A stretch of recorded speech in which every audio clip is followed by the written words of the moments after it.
Salutations, je suis de retour 2 ans après pour continuer à parler de nouvelles pièces qui viennent de sortir dans la game éthique, à savoir la genèse du chapitre 3, part 2, éthique. Et aujourd'hui, je vais aborder le sujet d'un nouveau guidon, à savoir une nouvelle T-bar. Alors, dans l'idée en soi, une T-bar, bon, c'est 2 tubes, c'est pas très stimulant sur le papier. À designer, ça prend que quelques minutes quand on le fait simplement. Mais ça veut pas pour autant dire qu'il n'y a pas des choses à faire évoluer. Et à savoir que chez Ethic, paradoxalement, on a été l'une des dernières marques à faire les T-bars. En soi, c'est parce qu'il y a de ça 15 ans, 20 ans, en fait, quand on bricolait nous-mêmes des guidons, forcément, ce qu'on pouvait faire de plus simple, c'était des T-bars. Et dès qu'on a eu accès à des procédés plus évolués, dès qu'on s'est mis à créer des projets aussi bien avec French ID que Addict, et qu'on a eu accès à cintrage, à avoir des goussets un peu plus particuliers, pouvoir faire du backsweep, du upsweep, on s'est direct dérivé des T-bars. Il y a de ça quelques années, quand Nick et Tommy sont arrivés dans le team, ils ont dit « Ah, nous, on va aider une T-bar ». J'ai fait « Pas de souci, pas galère pour moi ». Donc de là sont arrivés la Trianon, modèle un peu entrée de gamme, on va dire, et la Tenacity V1, qui a directement été la T-bar la plus light sur le marché. Alors, en soi, c'était pas très compliqué, parce que pendant des années, presque 10 ans, Ethic, on a été les seuls à faire du butted. Depuis quelques temps, un peu tout le monde commençait à en faire. On avait cette avance-là, donc forcément, on est arrivé sur le marché avec une T-bar qui était légère, solide. Donc du coup, Tenacity V2, tac, voici la bestiole. Rien de surprenant, c'est une T-bar. Je pense que d'ici, on voit pas trop les différences. Mais il y a quand même pas mal de subtilités, de choses à détailler. Alors premièrement, déjà, grande différence, c'est que sur la V1, il y avait 3 tailles qui étaient 62, 67 et 72 de haut. Sur celle-ci, sur la V2, il y a toujours 3 tailles, mais il y a une taille qui monte plus haut. Donc on est à 67, 72 et 77. Donc ça va permettre à plus de gens de pouvoir la rider.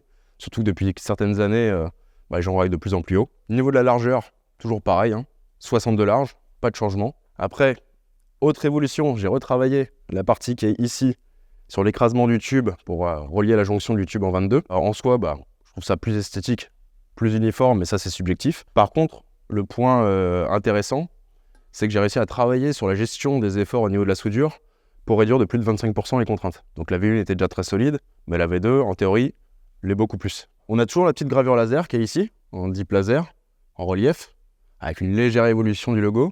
Mais maintenant, on a désormais aussi du laser ici et ici pour indiquer la taille du guidon en question. Et je trouve ça un peu plus propre que Walter Decal qui était là avant. Autre grosse évolution, pour le coup là c'est structurel et c'est au fil d'années de taf que j'ai réussi à faire ça. C'est une grosse évolution sur les butted, aussi bien vertical que sur le butted horizontal, qui me permet d'optimiser le shape sans affaiblir, voire me la rendre plus solide, et de gagner 70 grammes à taille égale. Donc savoir que la Tenacity V1, c'était déjà la T-bar en acier la plus légère du game, et là, elle gagne encore 70 grammes, tout en étant plus solide. Il faut savoir que sur ce guidon, qui est en 77 maintenant, donc la taille la plus haute, la T-bar passe en dessous du kilo. Elle est à 995 grammes, et on tombe même à 920 grammes sur la taille la plus basse. Donc plus solide, plus légère, et on arrive maintenant à un ratio de poids équivalent avec les guidons en titane, les T-bars en titane, sauf qu'on a la résistance en plus, le confort de riding en plus, et le prix en moins. Donc c'est pas mal. Et de toute façon, toutes ces stats sont bien résumées sur les schémas et les graphiques que j'avais expliqués il y a 2 ans. On voit bien les 4 paramètres du guidon. Si on compare la V1 à la V2, par contre, il faut prendre en compte que dans les graphismes, je prends la taille médiane de chaque guidon. Donc là, sur les graphiques, c'est la taille 72 qui est comparée à la 67 de la V1. Donc le gain est supérieur à ce qu'on peut voir sur les graphiques.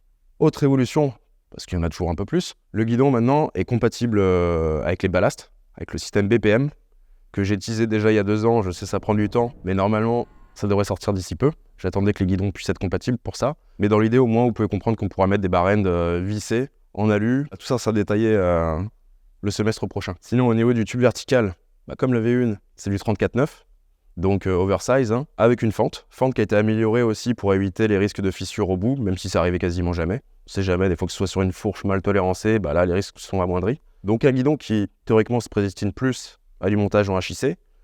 Mais si vous voulez rouler en SCS, comme d'hab, ce qu'il y a de mieux, et ce que je conseille, si vous n'êtes pas feignant, c'est de couper le guidon. Mais si vous êtes un peu feignant, ou vous voulez rechanger de système de compression plus tard, dans la boîte, il y a le petit SCS Conversion Shim qui est inclus. Et du coup, il suffit de le mettre au bout, et hop, ready to SCS use. Et pour finir, il y a 3 couleurs maintenant, 2 qui sont identiques à celles d'avant, donc un brossé brut, simplement verni, une qui est noire mat, comme avant, et une autre noire brillante, voilà, pour un peu plus de diversité ou en fonction des pièces que vous avez autour. Maintenant, vous avez plus de choix et ça, c'est cool. Bon voilà, en espérant que vous ayez kiffé cette petite présentation. Plein de changements, plutôt invisibles, mais qui changent au niveau du comportement. Et je sais que ce soit Barzé ou Richard, ils l'ont kiffé, même à tel point qu'à un moment, quand il est arrivé au bout de la première, je lui ai dit, vas-y, repasse sur une V1. Il m'a dit non, c'est mort, il pouvait plus repasser sur une V1. Je fais, wow, attends, fais pas ton Marseillais. Marseillais tchèque, hein. Et non, j'ai pas eu le choix. Il a fallu que je renvoie le dernier sample que j'avais parce qu'il voulait absolument pas repasser sur une V1, disant que maintenant qu'il était pas sur la V2, il pouvait plus rétrograder, si on peut dire ça comme ça. Bref, nouveau petit guidon, en espérant que ça fasse kiffer. Très content. Simplicité, sobriété, tout en légèreté. Et en résistance, attention. Voilà.